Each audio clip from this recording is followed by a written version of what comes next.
No dia 16 de julho, Washington assinou um documento capaz de custar o emprego de milhares de brasileiros. E o homem que deveria ter sido o primeiro a se pronunciar sobre isso, simplesmente sumiu do debate público. Para onde foi Tarcísio de Freitas? Enquanto famílias inteiras começam a sentir o reflexo de pedidos de exportação cancelados, um político de peso em São Paulo mantém há dias um silêncio tão completo que parece que nada de grave aconteceu. E isso deixa uma pergunta incômoda no ar. O que ele sabe que ainda não sabemos? Existe uma decisão assinada em Washington. Existe um número que já circula em toda conversa de bar e de fábrica: 25%. E existe um governador, um dos nomes mais fortes da direita brasileira para a corrida presidencial, que tinha a obrigação de subir ao microfone e explicar à população o que estava por vir. Ele não subiu. E o que vamos reconstruir aqui, data por data, ajuda a entender o porquê desse silêncio tão bem calculado. Antes de qualquer coisa, é preciso dizer com todas as letras: isso não é uma discussão distante, travada só entre autoridades em Brasília ou em Washington.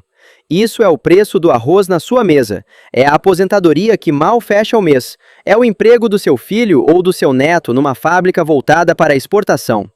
A mecânica é simples de entender e dura de sentir. Se a tarifa de 25% se mantiver, produtos brasileiros como aço, suco de laranja, café e calçados deixam de competir em preço dentro do mercado americano. Sem competitividade, os pedidos caem. Com menos pedidos, as fábricas cortam turnos. Com menos produção, entra menos imposto nos cofres do Estado. E com menos arrecadação, sobra menos dinheiro para a aposentadoria, para a saúde, para o hospital da sua cidade. Pense numa fábrica no interior de São Paulo, dessas que sustentam bairros inteiros havia gerações, onde trabalha, por exemplo, o marido daquela vizinha que você cumprimenta todo dia. Pois bem, na semana passada, os funcionários dessas plantas exportadoras já foram avisados para se prepararem para a redução de turnos. Compare isso com o cenário de apenas um mês atrás, quando as exportações ainda cresciam e novos contratos eram fechados com regularidade. Hoje, esses mesmos contratos simplesmente congelaram. E o que aconteceu, hora a hora, depois do dia 16 de julho, vai surpreender bastante gente que ainda não juntou as peças. Vamos então reconstruir a linha do tempo com calma, como quem junta documentos sobre uma mesa e organiza as datas na ordem certa. A investigação americana contra o que Washington chamou de práticas comerciais desleais do Brasil não nasceu do dia para a noite. Houve sinais anteriores, avisos, movimentações diplomáticas que já indicavam para onde o vento soprava. E então, no dia 16 de julho de 2025, o representante comercial dos Estados Unidos, o USTR, anunciou oficialmente o encerramento dessa investigação. O resultado veio junto: a imposição de uma tarifa de 25% sobre uma série de produtos brasileiros de exportação. E aqui começa a virada mais interessante desta história.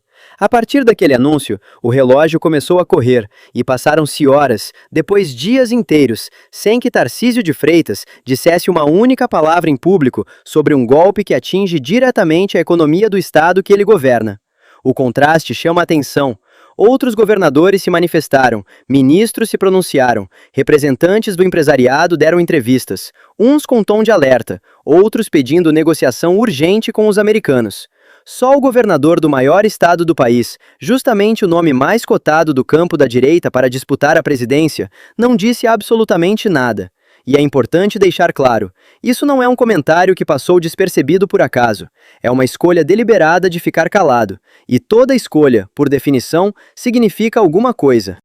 E agora, observe quem resolveu falar no lugar dele, porque é exatamente aqui que a história fica mais curiosa. Os adversários políticos de Tarcísio não perderam tempo e transformaram o tema da tarifa numa arma direta contra ele, acusando-o de inércia e de não ter absolutamente nenhum plano para proteger a economia paulista. O Partido dos Trabalhadores, legenda do presidente Lula, já lançou nas redes um slogan de efeito: Tarifa Viu, ligando de forma explícita o tarifaço americano ao senador Flávio Bolsonaro e a todo o campo político em torno dele. Ou seja, o assunto virou munição de guerra política, e Tarcísio, mesmo calado, foi escolhido como alvo de comparação silenciosa. Ao mesmo tempo, em pleno cenário de tensão comercial, Lula aparece se aproximando abertamente de grandes empresários, com apertos de mão, promessas de apoio e gestos de proximidade.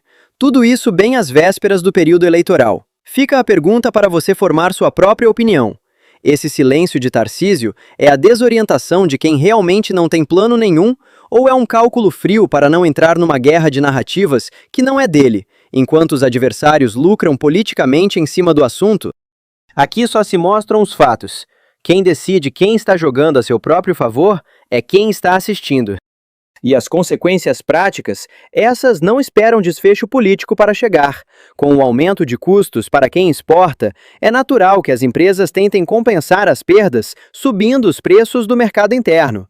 Quem sente isso primeiro, quase sempre, são os aposentados que vivem de renda fixa, porque a inflação nos produtos básicos bate neles antes de bater em qualquer outro grupo. Trabalhadores de setores exportadores, como aço, suco e calçados, correm o risco real de perder turnos e bônus já nos próximos meses. E os orçamentos municipais e estaduais, que dependem em boa parte da arrecadação gerada pela exportação, podem se ver obrigados a cortar programas sociais e verbas de saúde, exatamente na ponta onde a população mais precisa. Imagine por um instante aquele aposentado que passou 20 anos guardando dinheiro centavo a centavo para comprar remédio e que de repente vê o preço na farmácia disparar simplesmente porque em algum escritório de Washington assinaram um papel e em São Paulo ninguém se deu ao trabalho de sentar e explicar isso à população. Pense também naquele neto que conseguiu, há apenas 6 meses, seu primeiro emprego numa fábrica exportadora e que agora fica sabendo do corte de turnos por um aviso pregado na portaria e não pela boca dos políticos que tinham o dever de avisar antes. Quantas famílias brasileiras já viveram essa mesma sensação? Descobrir uma decisão que muda a vida de todos por um cartaz, por um boato, por uma mensagem de grupo e não pela voz de quem deveria ter falado primeiro? Olhando para frente, existem pelo menos 3 caminhos possíveis a partir daqui. No primeiro, Tarcísio quebra o silêncio e anuncia um plano de apoio aos exportadores do Estado, mas já perde pontos justamente pela demora, porque as pessoas tendem a lembrar do atraso, não da solução em si. No segundo cenário, ele simplesmente continua calado até a própria disputa eleitoral, deixando toda a pauta nas mãos de Lula e do PT, que já exploram o tema com força através do Tarifa View. No terceiro, as negociações entre Estados Unidos e Brasil resultam num alívio parcial da tarifa de 25%, mas o desgaste de imagem já está feito, e esse silêncio prolongado tende a ficar marcado na memória do eleitor. E existe ainda uma quarta possibilidade, da qual quase ninguém fala abertamente, mas que diz respeito diretamente a você. Independentemente de como termine essa negociação entre os dois países, famílias comuns já estão pagando, aqui e agora, o preço concreto desse silêncio. Vale a pena parar e pensar? Por que um homem que deseja ocupar a cadeira mais importante do país teria receio de dizer uma única palavra clara sobre uma tarifa que ameaça o sustento de milhares de trabalhadores paulistas? A quem interessa que a população descubra uma decisão dessa magnitude, através de boatos e comentários de rede social, e não pela voz do próprio governador?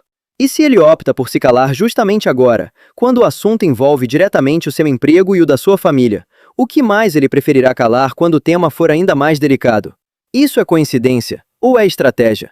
Cada um que assista à sequência dos fatos, compare as datas, observe quem falou e quem sumiu, e tire suas próprias conclusões sobre o que realmente está por trás desse silêncio que já dura dias e que, até este momento, segue sem qualquer explicação oficial.